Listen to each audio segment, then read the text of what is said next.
everyone. Welcome to Let's Talk About It with Dora Sherry. Get ready for some... It's time. It's Dora. Let's talk with Dora. Let's talk about it. It's Dora. Come on, y'all. Let's talk about it.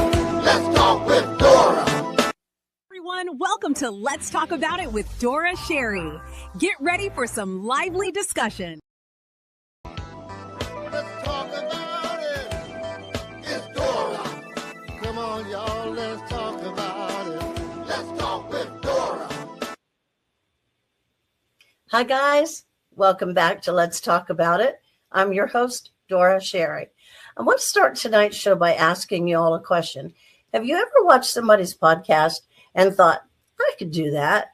Well, I could do that if I knew where to start, how to start, and what it would cost me. What if I told you you could do that, be totally trained, and it wouldn't cost you anything? You too could have a voice in a podcast like me. Tonight's guest is going to tell us how. Let's welcome Michael Bejas, the owner of Trim Radio, the network that sponsors this podcast. Hi, Dora. How are you? Oh, I'm great. Thank you. Still trying to get over that upper respiratory thing. Got my chamomile tea and honey and excited to tell everybody how they could do what I'm doing right now if they wanted to.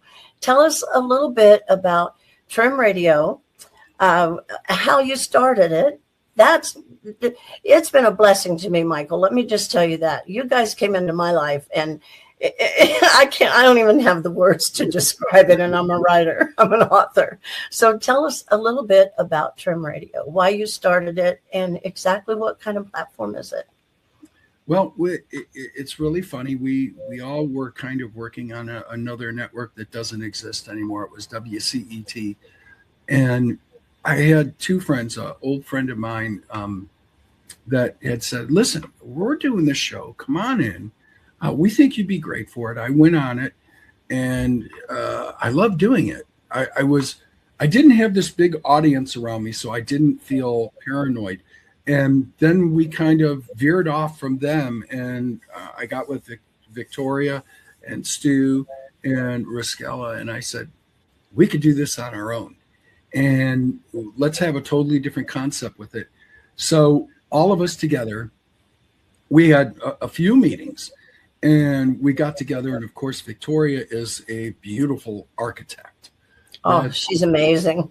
Yeah, and with her talents and everything, she set pretty much all of it up. And we tried a couple of different platforms along the way, and we were like, okay, this is okay. And she said, I want you to take a look at this. And of course, you have to have a very open mind when you're doing things. And she'll tell you that I do. I kind of, this is cool. Let's give it a shot. So we did. And we ended up here on StreamYard. And of course, we decided, because we were contemplating, should we go FM, AM? Should we get into all this? But we ended up on StreamYard. I have a dog looking at me. I have my... I have a cat laying beside me, Michael. It's okay. Yeah, he's doing an ACP commercial right now, looking at me like, what do you have? Food? But so pardon me. But no, that's life. So we then, formed this. And of course, I told Victoria, I said, I want to do a different concept. And Riskella and Stu and her really came up with the name Trim Radio. We did have another person on there, but he went through some medical issues and stuff, and we kind of had some irreconcilable differences, and it just became us. But it became Tim, Riskella, and Mike, and but after he left, now we just kept the Trim. And it was nice. And Riskella said, hey, we cut the bowl and served the truth, which Trim worked out great because you're cutting it, you're trimming it. So it worked out really nice. And I had said, I don't want to charge anybody.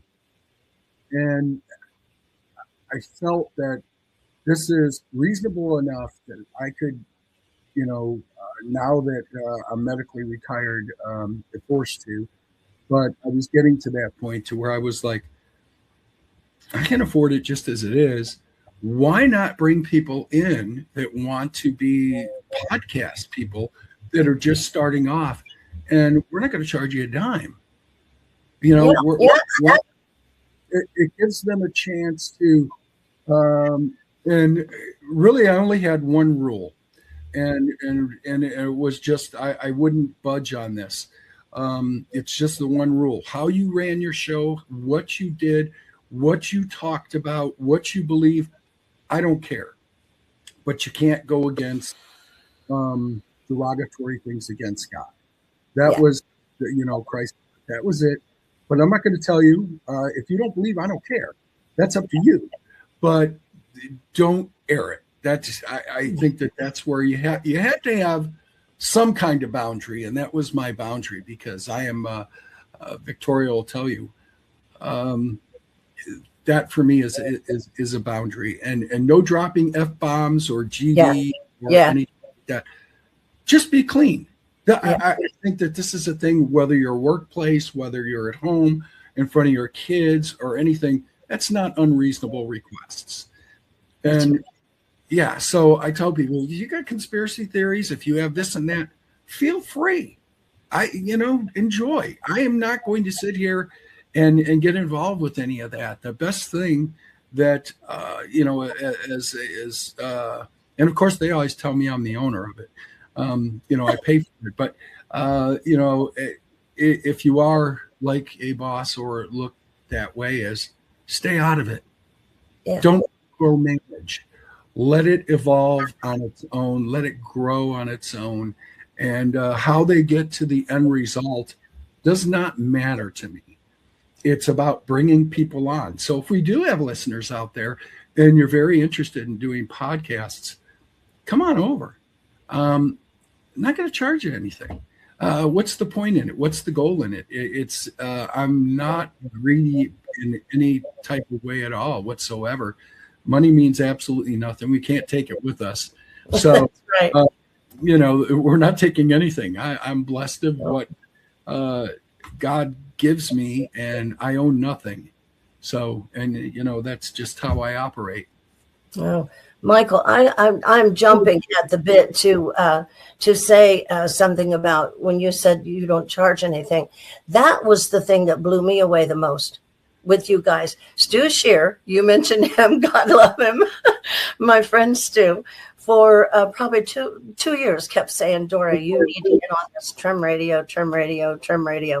And I thought, well, that'd be great. I'd love to do a podcast, but God, I can't afford gas in my car, let alone, a podcast. And I don't know where I would start even. I did radio. Yeah, but that's different than, podcasting. And I can barely copy and paste. I can't even say it, Michael, let alone do it. And everything that I have experienced with you guys, from Victoria contacting me and you contacting me and her guiding me through everything, she has taught me absolutely every bit of this. She's babysat me, and she's babysitting right now. She's not on camera, but she's watching it and everything. The hours that she's put into it alone. And I kept waiting that, okay, what's the catch? When are they going to hit me with money? It's never happened. It hasn't happened. It's not going to happen. And no, it isn't. I see that. And this has been a godsend for me, an absolute godsend. And don't worry about the babysitting, because Victoria walks me around. I feel like more like the romper room kids, and gets me through. So I look at it, and then during the year, whatever she wants, I have to talk money into her. Victoria, let me pay you for your time. Let me do this. And, I do that. And of course, she's so gracious and has done that. We're blessed to have her. And I am thankful. And really, I'm pretty bad, because in the last month to 3 months, I have not been able to get on the shows on a regular thing. I've either dealt with my sickness, or, a family member, my mother, I take care of her. She's 92. So Wow. she's gone through a lot. We almost lost her twice. And that's another thing you can ask later or whatever. And I'll be more than happy to share. I'm an open book. So fire away. Oh, yeah. I want to talk about, because we talked a little bit before we started recording about some of the medical issues and things that you've been through. And I want to talk about that too. First, I want to ask you, what kind of shows do you have on Trim Radio? Right now, you have a variety.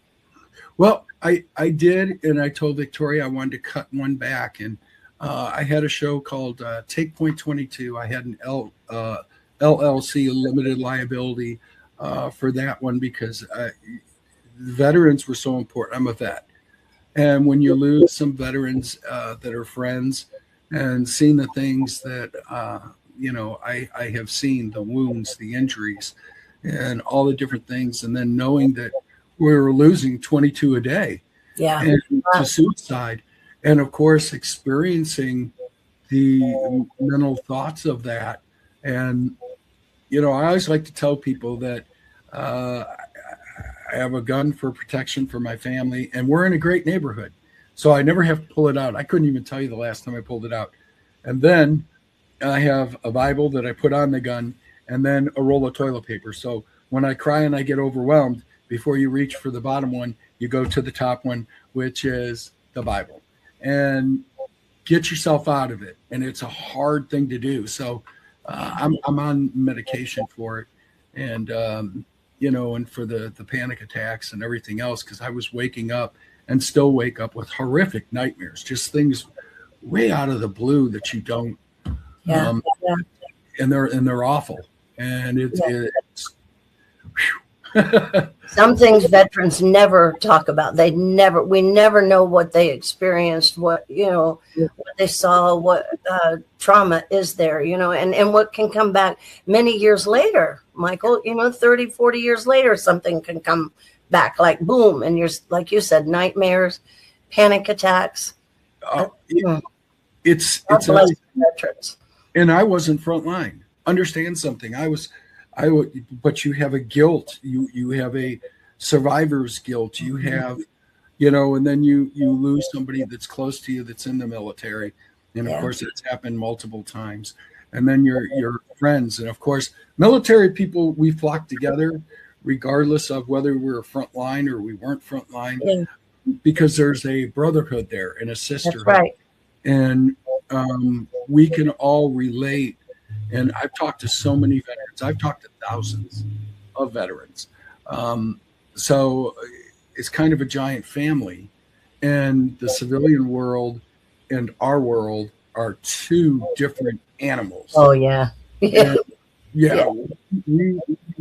have an attitude, maybe right, wrong, or indifferent, but our attitude is stay out of our world. We are when you have a business that big, and our business is going to war and winning a war. Okay, it's a death business, and and of course, I was on the medical side, so our businesses. There's no other business that has lasted long with our business, and yes, we started it all before your government was our business. That's right. Because that's what formed the government, was us winning that business, That's right. I look at it that way, but it's a scary thing. Yeah. And the nightmares had gotten so bad, then it would incorporate. And of course, when you deal with some of the things that I deal with, then you see your family affected.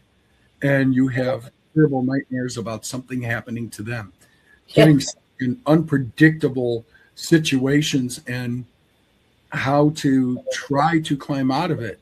And it is a mind. There's not a good way to put it. Yeah. It's just a simple thing of being afraid to fall asleep. because there's no control in that dream world. I sleep better during the day than I do at night. Yeah, I've heard that a lot.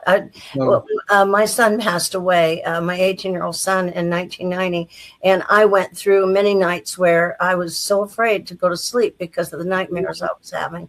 So, that's, you can't really compare one thing to another, but I can only imagine, that trauma. Trauma is trauma. No matter what caused it, it's still trauma. my condolences. Yeah. Oh, thank you. Thank you. His life, though, Michael, has been such a blessing. That child today, my book, Reflections of an Angel, is my love story to my son. And he's my angel now. And it's amazing how he shows up in my world all the time. So, and how much his story and mine have helped other mothers who are grieving the loss of their children. So, some things turn out to be a blessing, in disguise. It is, and it's hard to go through. And of course, we were a military family. My dad and my dad's brother, my uncle, both military. They were captains in the Army. My dad passed away after a very long sickness. He had peritoneal dialysis and heart issues, and he finally succumbed to it. And I was 20 years old. Oh, and wow. It's I'll tell you the story. It's an incredible story. Might take a little bit, but I'll explain the story That's to you. okay, we got time. Yeah, and of course I lost my brother. He was 19, and wow. he was shot by another Marine at Camp Pendleton. That was a very suspicious shooting. And then we found out he had arguments with this guy. So very suspicious. And this guy, there's two different, a lot of people believe that, hey, there's not double jeopardy in this country. That's a lie. Mm-hmm. Okay. Yeah. There is a double jeopardy. If I were to go down as a civilian and I was in the military and I get arrested or charged with a crime out in the civilian world, of course I got to do my time there. I had to do that. But then when I get back to base, they're going to punish me as well. So, because it's, AWOL. So absent without, leave. Yeah. And you're going to have to deal with that. So it's a double punishment. And you will get, you'll be in the Navy, as we say, captain's mass, and go through the courts or do whatever it is, but you'll get punished again. And then I lost my other stepbrother, which is really my brother, Dean, because they were so close. They went in on the bus system and went down to Parris Island and were in the Marines. He never recovered. He ended up succumbing to alcoholism, and it ended up taking his life. So, but growing up, having 5 brothers, 2 older brothers, and, my 2 younger brothers. So me trapped in the middle. Now, it's very funny. The oldest brother, he shows up. Nobody thinks he's going to show up. He's a surprise. And your parents are not prepared. Okay? Yeah. So they're not prepared. The next brother that comes along, they're prepared, but, they're like, Another surprise. And then you get the middle child. So if we get hurt or something, they're like, walk it off. Yeah. And then you get the 2 younger ones that are always treated like this. And you might hear your mother warn them, I've been through 3 of you already. The 2 of you I've learned I can take you out. Yeah. It's very interesting. God bless my mom for going through that. But when my father got sick and with the heart and the kidneys and everything, he died on, and I want you to remember the number, 19. Keep this in mind. So he died March 16th of 1986. He was buried on his birthday, March 19th of 1986. Wow. Which was so hard for me because then I questioned my relationship with God. Oh, And, yeah. Yeah. and one of the nightmares that haunts me is that I actually cursed God. I made that mistake, Yeah. and Yeah. I blamed him. And I'm thinking, what kind of a God would do this? And you go through this. Well, 2 years later, my brother, who was 19 years old, um, and my dad and my brother were born on a Sunday. No, Tommy was born, I think, on a Monday. My dad was born on a Sunday. Both of them passed away on a Sunday. And he was 19 years old, both born in the 1900s. And his birthday was May 19th. Wow. So now I'm trying to figure in my mind, okay, what is this? Why so many 19s?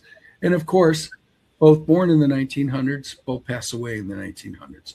So 1919, 1919, and people with a mind that like mine try to process this.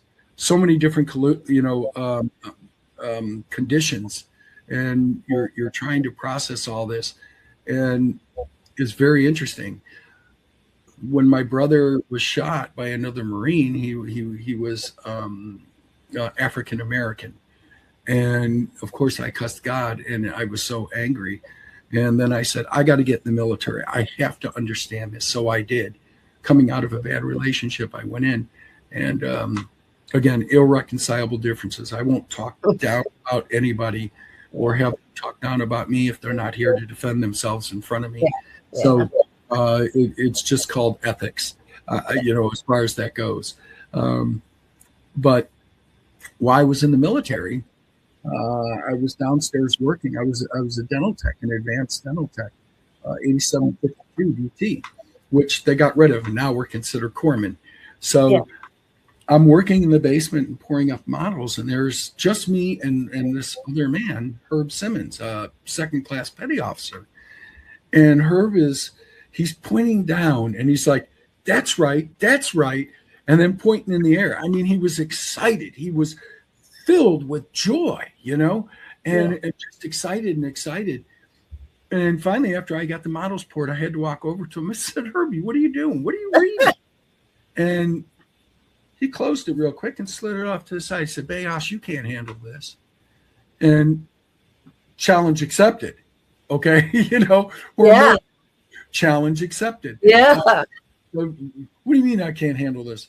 Let me show you something. And of course, you get to that point. He was reading the Bible. Wow. And that's what started it.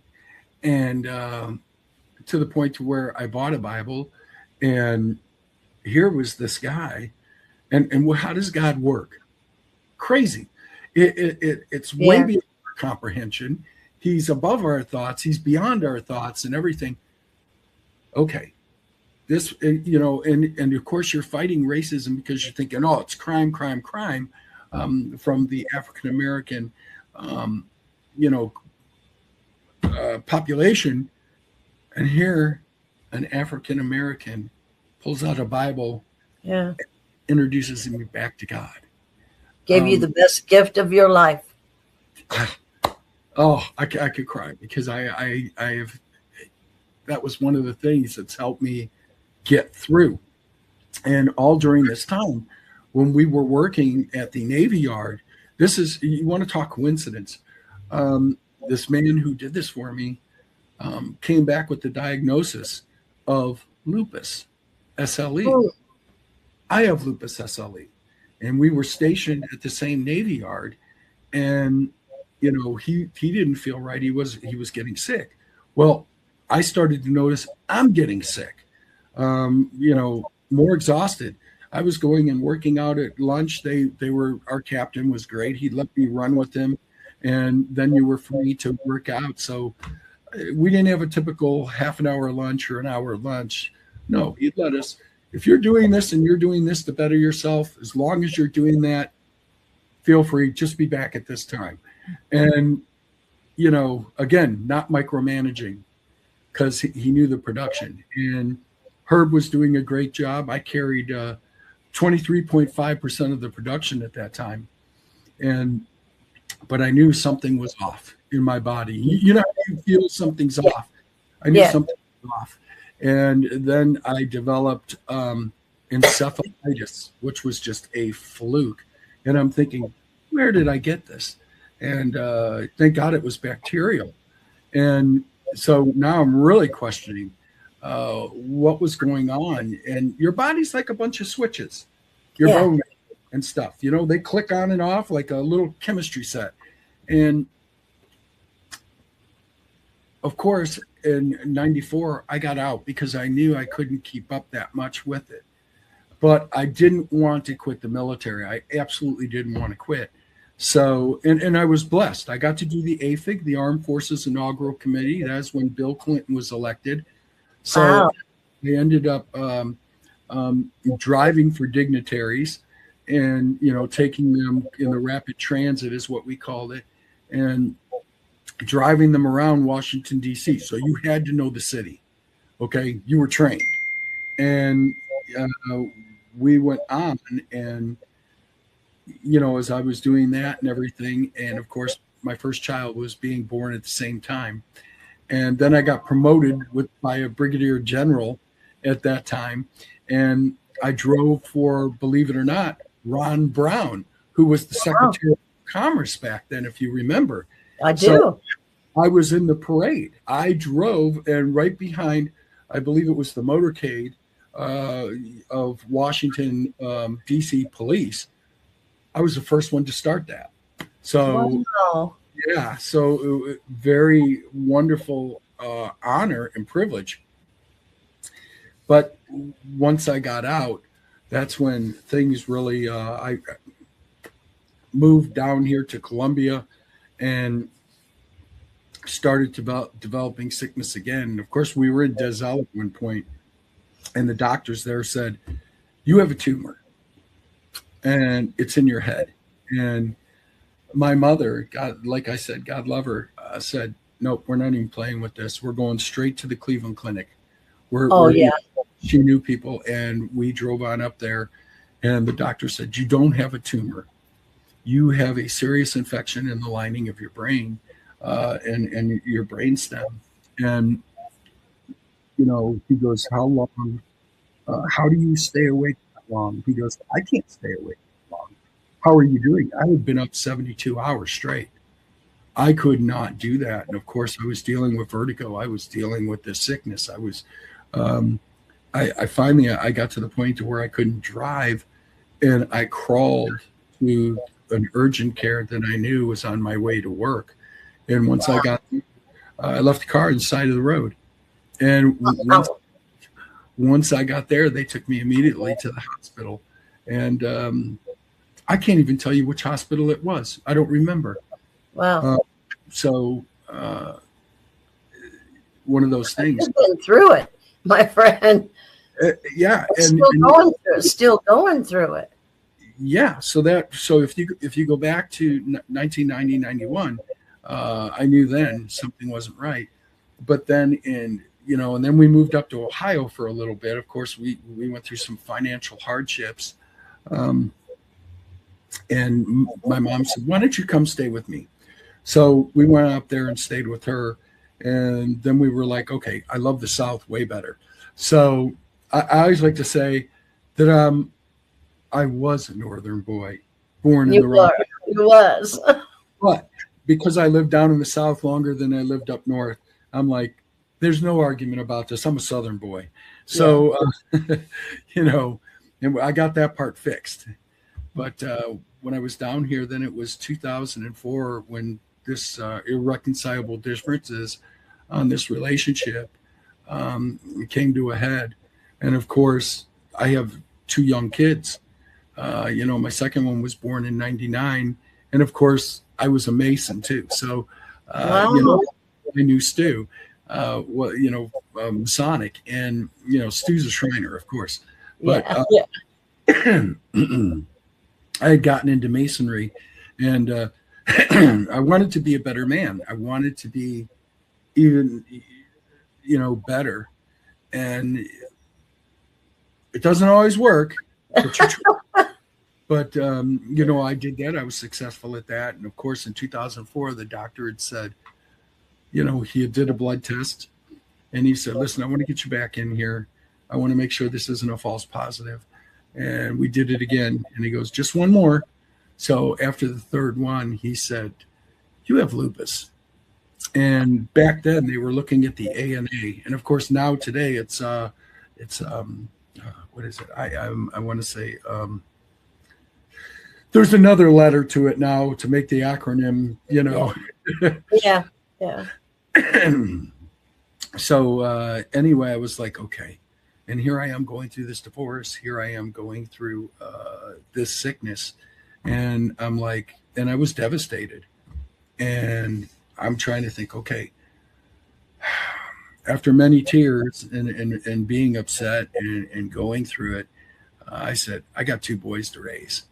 And, you know, my mom was with me at that time. And my stepfather, Flash, who was Navy, who you know, that's why a great man, very gentle, just like my dad, loving, caring, always looked at me as like I was a son. So, and of course, a huge heart. So I came to the conclusion, all right, I don't have time for this sickness.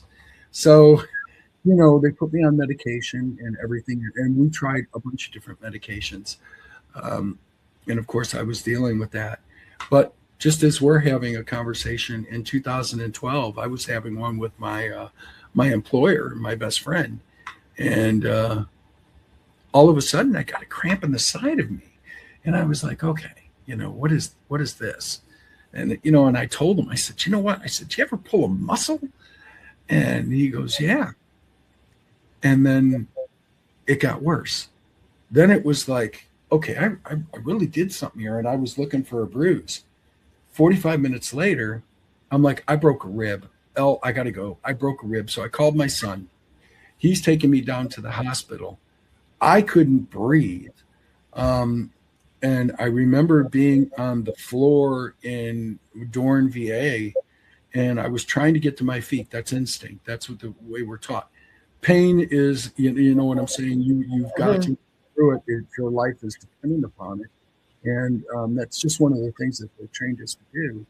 And I heard people saying, stay down, man, stay down. And I woke up at 4:00 in the morning, my lungs partially collapsed. And they diagnosed me with sarcoidosis. So they found granulomas inside of my lungs. And they're like, listen, this could be a one-time event, or this could be something you have to constantly watch the rest of your life. Well, you know, I had a couple of bouts with some of these different things. And I was like, you know what? I knew where it came from. I knew where it came from. We were in a building in Washington Navy Yard that had asbestos that they hadn't ripped out. When they started ripping it out, these guys only hung bags. You know, today they're in these full, you know, uniforms and everything, ripping this stuff out because it's so bad. The particles and everything get carried and carried and carried. Well, the gym was right next door that we were working out at lunch to stay in shape for the military, right next door to exactly where they were ripping it out. And it was the old cell at the Navy Dental Yard Clinic. So, and then I was working with a metal that the military used, and it had beryllium in it. Well, beryllium is an extremely toxic metal that they finally quit using because people were getting their teeth made and they were having to pull it off because it was infecting them. It was causing secondary problems, which we didn't know at that time. So, you know, but they gave us tests and I was like, no one ever mentioned it. So they knew, but they never mentioned it. And I decided at that point, you know what? I'm going after him for this, because if this is going to affect me, and when I'm being told in 2008, when I finally jumped on the VA for benefits, and they're like, Sport, sit down. The average lifespan back then was 28 to 35 years. And when you look back, of course, in 91, I discovered this. I'm like, holy crap, I've got 20 years at best. And frightening. And I've got sarcoidosis now. And I realized that this illness, this, autoimmune, changes its space about every 5 years. So you're fighting something else then. Something else pops up. And you're fighting that to go along with all the pain that you have, joints. Never-ending battle. It is its own war. It's a 24/7 humiliating, degrading, dignity-ripping illness that I like to say wants to beat the crap out of you. And that's the nice way to say it. And, then in 2020, I was on hydroxychloroquine, to help deal with this. But they had blood tests. They never told me I had a blood disorder now. Never said a word. And he knew. The rheumatologist knew. And that really made me mad from Dorn VA. Wow. He never said a word, but he didn't know what it was. So I called, I complained.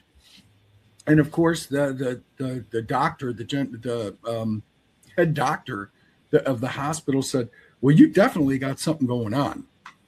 So they put me on methotrexate. And for 2 years, they didn't do a thing. And finally, this guy retired. And I was like, good riddance, because he was impossible. I mean, he'd make appointments and then go on vacation. So I was very frustrated, but it was free healthcare. And Dorn really is a good hospital. People don't understand. The VA has some things going on, but they are trying to improve. So I give them credit for that. They don't always get it right, but who does? Yeah, so, nobody does. Nobody, and that's one of the things in you just have to expect. But in 23, and of course, Victoria having her and I, having similar problems. Yeah. Like, I don't want to share her business. But our friendship grew. And then in 2023, they finally said, we're going to refer you out and send you over to oncology. Okay, well, the jig's up at that point. Yeah. And I get oncology, and as they're looking at my blood, she said, you have lymphoproliferative blood disease, which is blood cancer. Oh, so wow. Yeah, she said, you're actually on the right medication. They prescribed you the right medication. We're going to up it, but you're on the right medication. So I go back again, and they do more blood work, and they said, okay, let us, we're changing this diagnosis a little bit. And it turned out to be enlarged white leukocyte lymphoma. So your body that's constantly attacking itself is constantly doing this to mine. And now my white cells are way bigger than what normal people are. They're picking a fight wherever they can. And it's usually if you bruise your elbow or if you scrape something, that's where it's going. And that's the first place it's going to fight. So now you're dealing with that. So a cold for you is a week to 2 weeks. I'm a month and a half, guaranteed. So, when I was on this one feels like it's going to be. Oh, it can be. But I had one for 6 months. They actually cornered me one time in the hospital in 2017, and we're live on the news, and they're like, you're going to get your flu shot. Have you gotten it yet? Dumb me said, no, I didn't. So they had me on TV getting a flu shot. And, whether they used the clip or not, I don't know. But I was like, okay. And right afterward, when you make a mistake like that, you feel stupid. So, I wanted to suck the words back in, right? No, I did not. Like, why did I say that? But I had the flu for 6 months. Oh, wow. So, wow. Yeah. And then, of course, I had 5 out of 6 doctors at the hospital tell me, if you don't get this COVID vaccine, you're going to die. Yeah. That scared all of us. I mean. Yeah. So here I am like an idiot. I hadn't had COVID all through 2020. I was on hydroxychloroquine, an antiviral, which has some properties. They don't tell you exactly what it has, but it's an antiviral. They use it for malaria, and it happens to work real well for lupus patients. Oh, wow. Yeah, so it's very interesting. And I decided to get this stupid shot. And I hate to say it, I'm not an anti-vaxxer, okay? I'm not. I get my pneumonia shot, and I've been diligent about that. I'm going to tell you, I believe in the pneumonia shot all the way through. Yeah. I will not do flu shots. I will not do COVID shots. I'll roll the dice, because I already know. I ended up getting COVID in 2021 after I had the series of shots. But then I started having problems, memory problems, which I still have. I've heard that a lot from people. Fatigue. All of a sudden, now I had an enlarged heart. It got to the point to where I couldn't beat this. And this stuff put me down for the first amount of 2.5 months. Wow. And my boss, being such a good friend, he's like, listen, I don't want you here. I don't want you trying to even do this. And he still paid me. Oh, man. That's a blessing. Oh, yeah. Yeah. A good man with a great that is. And he did that for my family. He did that for me. And God bless him for that. I will. For sure. I love his family. I used to go over Christmas dinners and do that. And I knew his entire family, his sisters, his brothers. I knew all of them, and we were all close. And it was like a family away from a family. It really was. Yeah. And if one of us did something wrong, the other one got on him like, what were you thinking? And so after that, I think that didn't help either. And that's what, it just exasperated kind of everything that was going on. And finally, about 2 years ago, I looked at him and I said, "L," he goes, "You're done, aren't you?" Hardest day I had walking out of that lab. I'll bet. 30 years. I mean, I went to football games with this guy. We went on vacations and did things. So it was so hard. And he goes, I go to give him the key, and he said, "Hang on to that key." Aw. He said, "You hang on to that." He goes, "I might call you for advice, or whatever." But it got to the point to where I couldn't help the sickness anymore. I couldn't stay in one seat more than an hour and a half there. And my hands were so sore trying to push the models and wax. And it was, I've had one of the, give me a minute. Let's take your time. But, okay, there we go. I have one of the distinct privileges that God bestowed upon me, that I could go in and do something that I loved every minute. It was probably 98% love, and loved what I did, loved what I designed, loved to see patients' faces. And then they would thank you. And you were like, when you hear that, that's worth more than any paycheck. That's worth, because you're changing somebody's life. And I remember the one, his wife came in and she said, "God bless you." So being in healthcare, it was a blessing. Because you're doing for them, and you don't think of it as, okay, this is just a paycheck and I hate this job, and you regret letting it in. It was such a wonderful atmosphere. I mean, you're changing lives. You're giving smiles back to people. I can tell you right now, Michael, this award-winning smile was given to me by Dr. Gochman, my dentist in Sarasota, Venice, Florida. And he probably has no idea what he did for me. Well, it makes a difference. It honestly makes a difference. It builds confidence. It does. It has so many benefits to it. And my atmosphere that made me, I think it got me through it all, was we come in. I'd have my coffee. I had a coffee machine there. Okay. And he never dictated to me how he wanted things done. He always looked at the end result. I would go in there and just get to my work, and then he would turn on the TV, and we'd end up watching Frasier, Cheers, and it was all sitcoms. So most of the time, or if it was a different day, we would watch all these murder mysteries and different things. So, but now you can watch a podcast. Right. But it was, our lives were humor. So we laughed. We laughed so much. And it was hard to walk away. And now that I'm home, because I don't go out that much, maybe shopping or whatever with my oldest son, we're actually in the garage. And of course, I can't do the physical work, and he's a mechanic. And all the kids that used to come to the house with my two boys, I let them work on whatever they wanted. And they'd always move my tools around and do everything. And, you'd be like, you know what? I'm going to find that tool later. I'll run it over with the lawnmower. It'll be a little rusty, but it might work somewhere.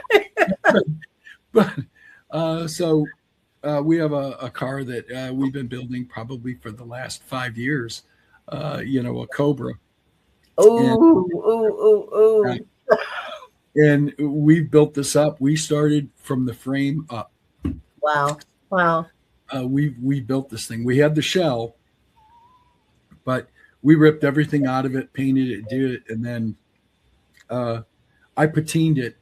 And, because I couldn't paint like I had done before, and I just wasn't happy. So I had another guy that was excellent at painting, and he said, you shouldn't paint anymore. And I was like, okay, it doesn't hurt my feelings. That's not my fault. Building the engines and doing stuff like that, that's me. But he said, I have an idea. And he said, why don't we make it look like it's been through a war? And this car had no rust on it. So we put muric acid on it, and he did. And then he put graphics all over it, Army, Navy, Coast Guard, Marines, Air Force. And we have it all around the entire car. And I said, right. So as we did this, I didn't want all these beautiful amenities inside. I said, I want it to look like it's been picked from a Humvee that's broken down and you need the parts. And you're in a dire spot to take those parts so you can get to safety or you can continue on fighting. I did this in memory of the veterans, and it's going to go to car shows. Very nice. Very nice, Michael. I want little kids, and everyone's like, wow, you're going to get. So they come in and they look at the paint job and they're like, that's beautiful. It's gorgeous. And I want the veterans' kids to be able to get into the car, grab the door handles, touch it, and everyone's every time I go to a car show, they're like, look, don't touch it. Yeah. I want the opposite. I want them to understand what their parents go through. Unless you've been handed a flag, I still believe this. You get handed a flag, and then when you're out there and they're doing military honors, the first volley of a 21 gun salute will scare the bejesus out of you because this is very surreal. It's very real. Yeah. And of course, after the last one, it was a final goodbye. And then he's lowered in. And it was so hard. And of course, you go back in your mind and you're like, I did everything wrong. And I did him so much injustice. And you never think about the good things that you did. And I did the same thing with my dad. My dad wasn't out there. We weren't throwing footballs. I think we threw it maybe one time, or baseball one time. And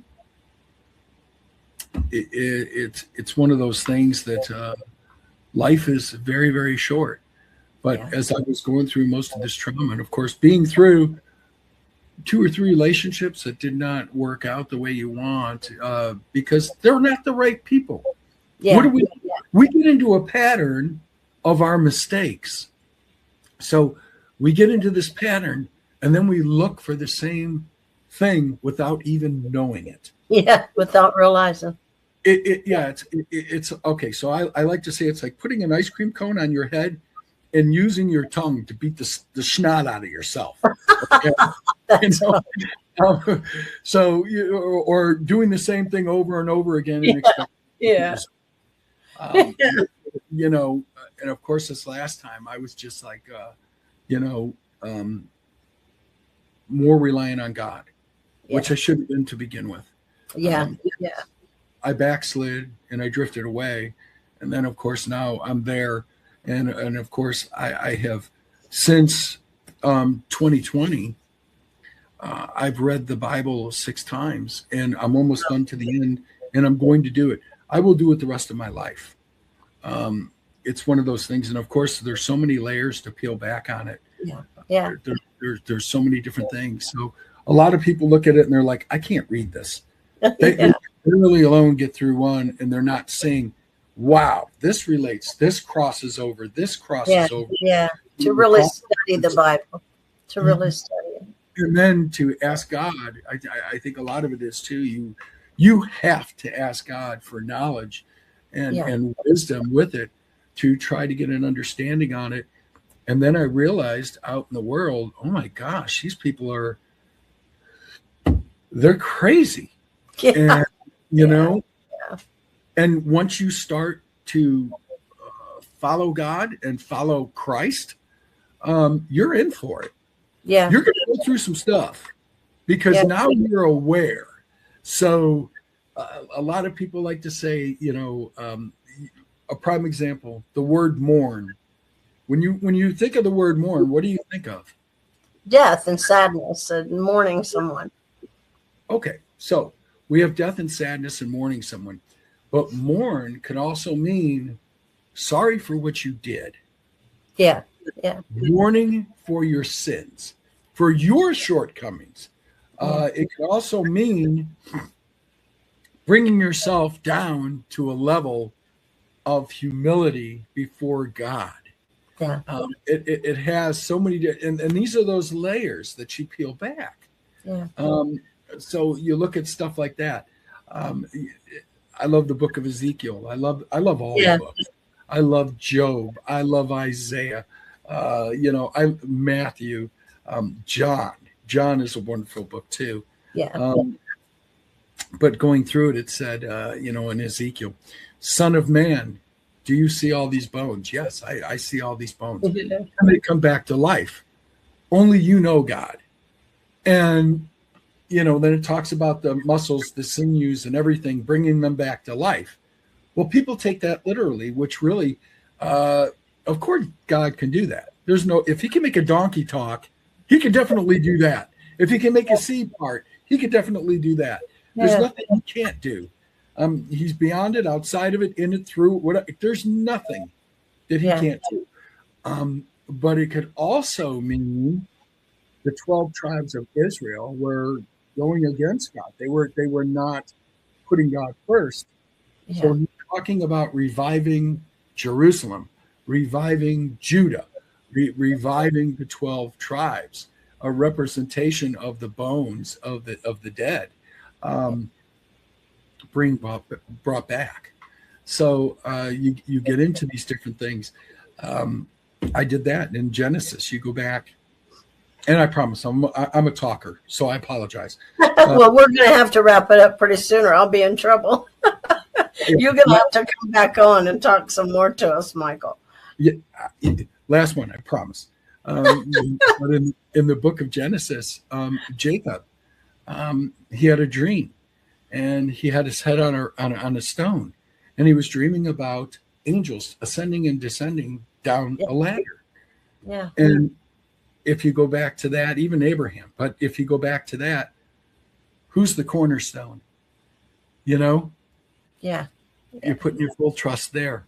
And of course, narrow is the path and wide is the gate to failure. So, but narrow is the gate to salvation.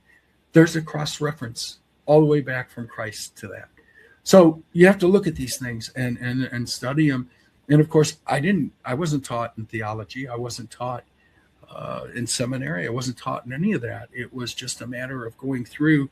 And because my mind, I deal with bipolar. Now I've dealt with that since the military because of my sickness,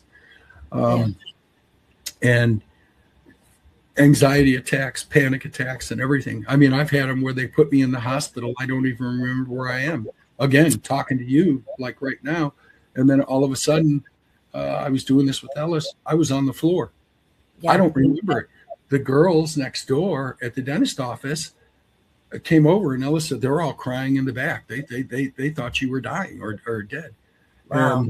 They got me into the ambulance, and my hands were shaking, which I have palsy anyway, a little bit, but my eyes were going back and forth, and they thought I had a stroke. So they were taking me down to a hospital. I don't know which one they took me to until they told me which one. But panic attacks. So I take medication for that. I take medication for the bipolar. I take medication for this. I take medication for the leukemia. I take, all kinds of different medications. There's so many. I have a whole cabinet that is dedicated what I do. And yet here I am still standing. That's right. 35 years, and they told me you're supposed to be dead. Yeah. You're going to die. Yeah. And I have it's yours, God. That's right. That's right. It is anyway. It's his anyway. Life is a 15-round title fight. It plays dirty. It will throw everything at you, including a sink full of dirty dishes. Yeah. And you're going to get tired in the rounds. When you do, give it to Christ. That's right. And I'm going to tell you, he'll fight those rounds for you when you can't. But he wants you to put in the work. Yeah. So he helps those who help themselves.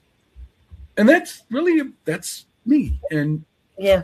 I know you're going to wrap it up, so I don't want to hold I'm sure glad you're doing what you're doing, because I'm sitting here because of you. Not because because of your whole team and your dream. I have one more question for you. One more question. Were you in radio before? No. What made you go to radio, to podcasting and? I'm telling you, it was Barry Klesch and Papa, and they said, we want you on the show. We think that you would be very good, and they got me into it probably back in 2015. Okay. Never knew anything about radio. Never knew anything about podcasting. Yeah. I didn't know a thing, and they loved having me on. And then they kept inviting me back. Yeah. And then they said, we want you on there full time. So I'm laughing, Michael, because that's exactly how I got my radio show, People Helping People. My former and went through International College of Broadcasting. I had no dream. A friend invited me to come let him interview me. The next thing I know, they loved it, and I'm co-hosting the show. Yeah, and graduating from broadcasting school. Yeah, you never know, do you? It's crazy. And of course, I do Life Walk with Christ God. And, I came up with that name, Life Walk, because that's exactly what I've done. Yeah. So you can't do that without him. And, I came up with that, and Victoria came up with everything else. Yeah. And I said, you know what? I don't care if it reaches anyone or not. If it reaches one person and changes their life. That's right. Yeah. So I look at it that way, and I need to get back on it. But my mother she was sick. The doctors missed it. She hasn't walked in 8 months. So, that's a tough. Yeah. So we have hospice here, and, we almost lost her twice, and it's Mom. Honor your father and your mother. So I don't care how old you are. That's still your mama. That's right. And, I'm going to do that, and I won't let her go anywhere. We're not going to put her in a home or do anything. And Sherry's right with me. She's like, she's not going anywhere. So even if I said I've had enough, she would say, she would probably hit me on the back of the head and say, you better pull your act together, because she's not going anywhere. That's your mama. And on that note, Michael, prayers to your mom. and Thank prayers for you too. And you've got to come back on and talk to us some more. Please, promise. I promise. I would be honored. So We'd love to have you. thank you so much for having me, and I am honored. And I'm no boss. Understand that. Okay. So I'm no boss. They're really all in charge, not me. I don't know what I contribute. That's how I always felt too. I've been the boss. They call me the boss many times, but I never felt that way. I always felt like a team leader. I just knew who to hire. I just smile. I'm like, okay, whatever. Yeah. Talk to Riskella, talk to the people of Ranch It Up, talk to Peter Kling, talk to all the different hosts, especially Victoria. Yes. She's a class act. She will help guide you through the way. She knows what she's doing. And come on, because you know what? I'm not here to make money. No. Well, you're not making any money on me. I guarantee it. But you're sure doing God's money on me. Listen, I'm not making any money at all. I don't want to make any money at all. You know what? Money just causes you problems and headaches and everything like that. That's right. Why even throw that in the mix? But feel free, please, come on. You know what? What do you got to lose? What do you have to lose? That's right. Nothing. You might end up with a podcast just like this one. Yeah. You never know. Maybe even better. And now, where can they go? Trimradio.com? Yes. Is that where they get a hold of you? Well, they can go to trimradio.com, which will put them in with Victoria. She handled that. I'm not even sure I know how to get my mail out of there. But she will handle that, or one of her team members. Then of course, if they want to talk to me or she'll say something, I'll go on and friend accept them on Facebook or wherever, and then send them a note. I hope you come on. I'm excited, and I am. So I want them to, because I want it to grow. My vision, in all reality, Dora, is to have it so filled up. Yeah.